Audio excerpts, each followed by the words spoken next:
You know the T-Rex, but it was never the largest predator that ever lived. That belongs to a monster we almost lost because the only proof it existed burned in a single night. A sailback giant longer than a bus, bigger than the T-Rex. And a predator that didn't hunt on land at all, it hunted in the water.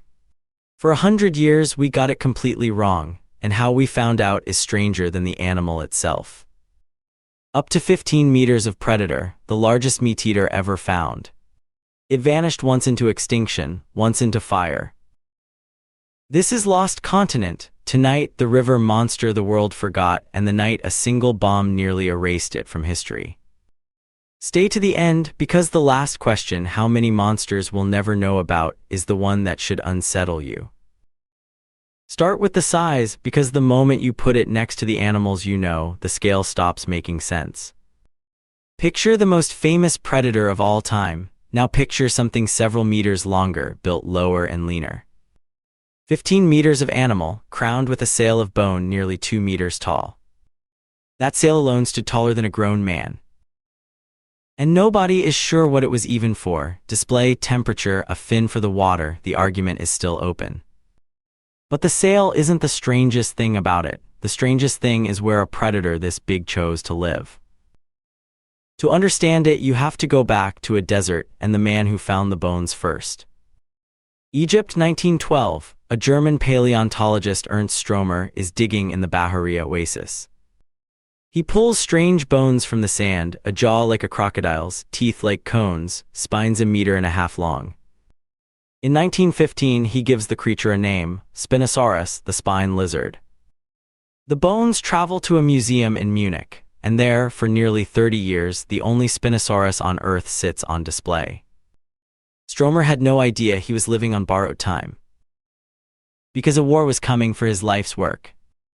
By 1944, the bombs were falling on Germany. Stromer knew his fossils were irreplaceable. There was only one Spinosaurus, and it was his. Again and again, he begged the museum to move the bones out of the city, to somewhere safe. He was refused. The director was certain the city would never burn.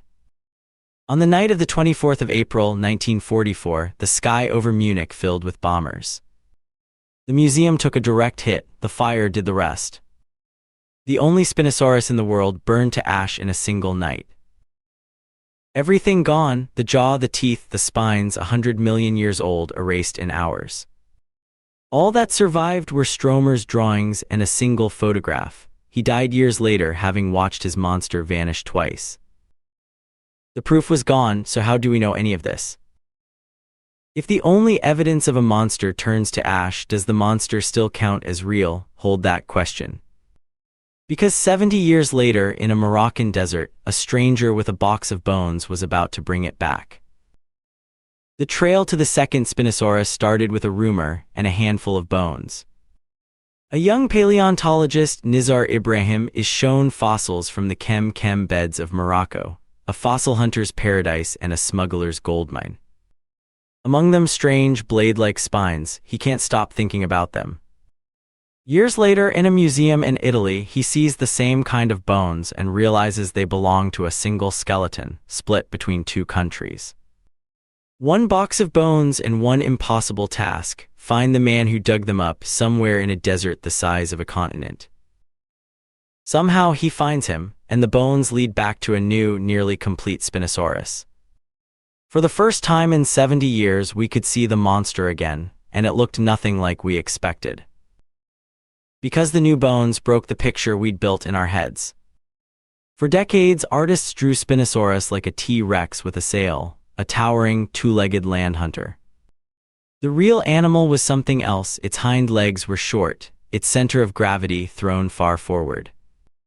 It wasn't built to chase things across land, it was built for water. The snout was long and narrow like a crocodile's, lined with conical teeth built to grip, not slice. The tip of the jaw held pressure sensors, for feeling prey move through water it couldn't see through. Its bones were dense and solid, ballast to sink below the surface instead of floating on it. And then in 2020 they found the piece that changed everything: the tail. A tall, flexible fin of bone, a paddle built to sweep side to side and drive the animal through water. This was the first dinosaur we'd ever found that was built to swim. But here's where the story refuses to end, because not everyone is convinced.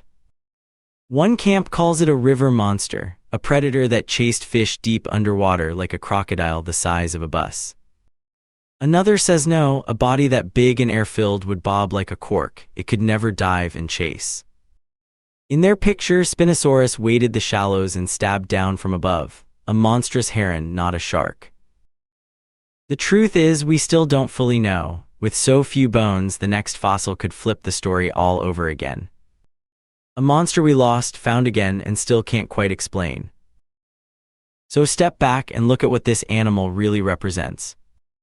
Spinosaurus is the only giant predatory dinosaur we know of that walked off the land and into the water.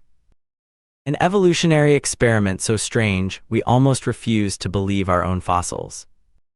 And it only survives in our story because of luck. A stranger, a box of bones, one chance in a desert the size of a continent. If this one nearly vanished, how many did? How many monsters like this once existed and burned or eroded or were simply never found, whole species erased before we ever knew their names? That's the real lost continent, not a place, a list of everything the deep past took with it when it went. Spinosaurus came back from the ashes once, most never get the chance. If you want to keep pulling the impossible out of the deep past, follow the expedition, because some of what we've found next makes even this river monster look ordinary.